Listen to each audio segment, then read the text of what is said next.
شروع اللہ کے نام سے جو بڑا مہربان نہایت رحم کرنے والا ہے۔ اور ہر ایک کے لیے ہم نے وارث مقرر کر دیے ہیں، جو بھی والدین اور رشتہ دار چھوڑیں اور جن کے ساتھ تمہارے عہد و پیمان ہو تو ان کو ان کا حصہ دو، یقیناً اللہ تعالیٰ ہر چیز پر گواہ ہے۔ قانون وراثت کی اہمیت کو دیکھیں کہ اب آخر میں ایک مرتبہ پھر اس کا ذکر فرمایا۔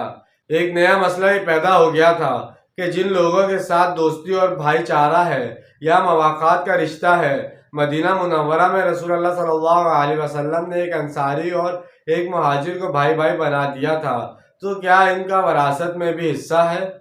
اس آیت میں یہ فرمایا گیا کہ وراثت تو اسی قاعدے کے مطابق ورثہ میں تقسیم ہونی چاہیے جو ہم نے مقرر کر دیا ہے۔ جن لوگوں کے ساتھ تمہارے دوستی اور بھائی چارے کے عہد و پیمان ہیں، یا جو منہ بولے بھائی ہیں